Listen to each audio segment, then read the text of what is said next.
Hi guys, welcome back sa aking channel.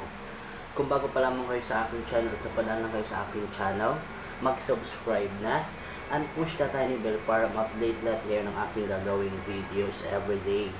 Kaya, ayun guys, habang mag-uusap tayo, kumakain ako ng noodles kasi hindi ako kumakain ng kanin paggabi, ganitong oras, paggabi na. Hindi ako kumakain ng kanin. Mag-noodles lang talaga ako guys. And yun yung hobbies ko everyday na pag uwi ko ng bahay galing trabaho, pag uwi ko dito sa kwarto, papaluto ako ng noodles sa labas. And medyo napapagod din ako at napapagastos sa kakaluto sa labas. Mahal pa naman, 30 pesos. O sabihin natin 30 pesos lang yan. Pero malaking budget na yun. Malaking matitipid na yun kung magluluto na ako ng kanton, di ba? Pancit noodles. And napag-isipan ko na kumuha ng kwarto na rerentahan ko. Pero hindi ako nakahanap kasi naghanap na ako sa Facebook, naghanap na ako sa mga room for rent and boarding house. Wala akong nahanap. And ganito guys, yung kapatid ko is nakatira lang sila sa boarding house, nagbo-board lang sila. And kasi yung asawa niya aalis na sa trabaho, yung babae na asawa ng kapatid kong lalaki, si Ella, aalis na siya sa trabaho niya. And yung board house na tinitirihan nila, binayaran nila yung kuryente at saka yung upa.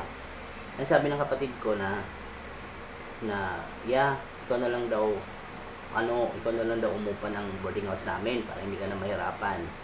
Sabi ko sige. So nung time na yun, tinignan ko yung boarding house nila doon sa may Abukay area. Okay naman.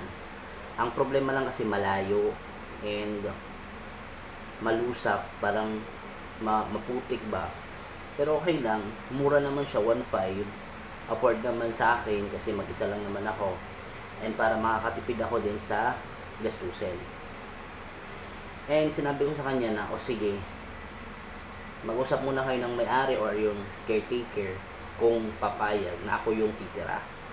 And magbabayad na lang ako sa kanya ng 1,000 kay sa kapatid ko. And yun, pumayag naman daw at saka magbabayad ako ng 1,000 sa kapatid ko. Kasi nahihirapan kasi ako dito, kwarto lang yung kinuanong ko dito sa mga araw-araw binabayaran 300 o 6 na araw ka 1, 2, diba? O tapos papatak pa yung 7 araw di 1.5. malaki magastos dito, hindi ako nakakaipon.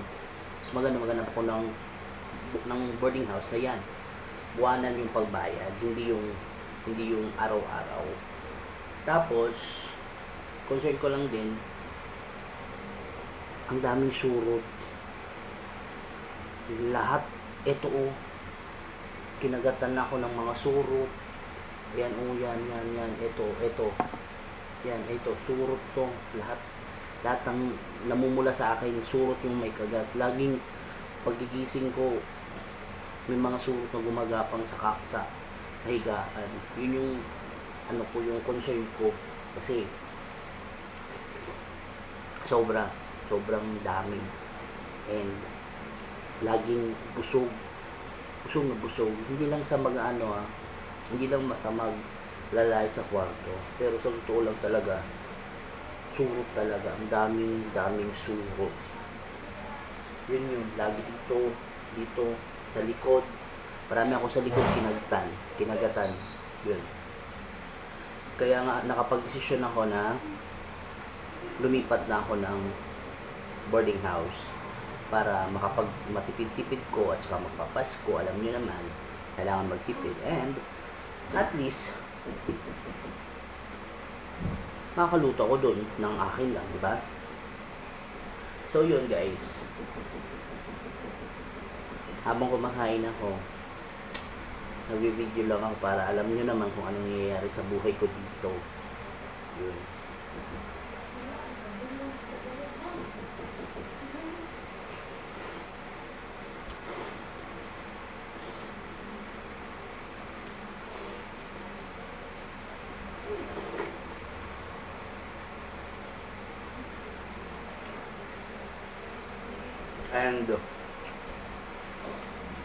sabi ng kapatid ko, pwede na daw ako lumipat bukas or sa Lunes. Pagbigay niya ng susi sa akin, magbibigay ako sa kanya ng 1,000. Yun yung usapan namin.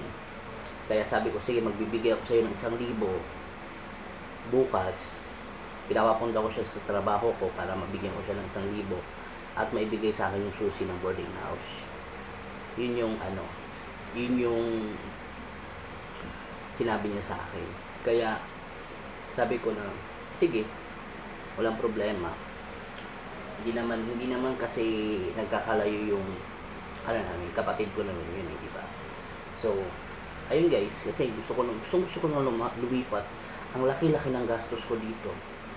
Alam nyo, hindi, sa katagalan ko nagtrabaho, hindi ako nakakaipon kasi pagkain, magbabayad pa ako, isipin ko pa yung bayad dito sa kwarto, 300, araw-araw yun, babayaran. So parang walang natitira sa akin. Magsasahod ako, walang natitira kasi araw-araw. So parang naano ako, parang wala akong naiipon.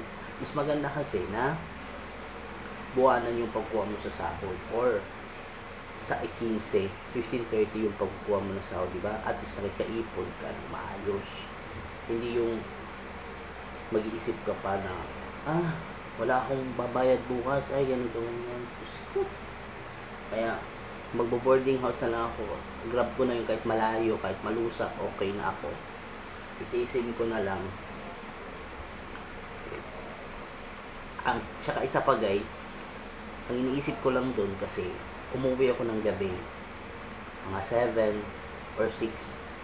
Lumalabas ako sa trabaho ko 6 p.m.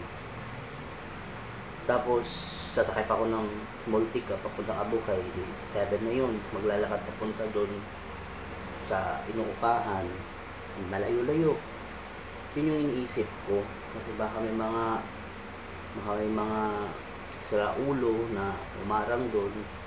Hindi, Diyos ko, maano pa ako. Yun yung iniisip ko kasi baka may mga doon, may mga sira ulo na nakatambay, tambay. Siyempre hindi ko naman nakalaan din na tapos ang layo-layo ng uuwian ko, diba? Kaya yun yung point ko doon. Kaya pero sige lang, try ko lang ng mga isang buwan or try ko lang ng hanggang kaya ko. Matitiis ko na lang ata yun, masasanay na lang ako lang kasi first time kong mag-board and first time mag-solo ko sa buhay. Kaya yun, ito guys, ibusin ko muna to kasi lumalamig na yung sabaw.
Yung guys, so binom lang ako sa pitchel kasi wala akong nakabaso. So yun guys, thank you for watching and nandito lang pala. Don't forget to subscribe. Bye!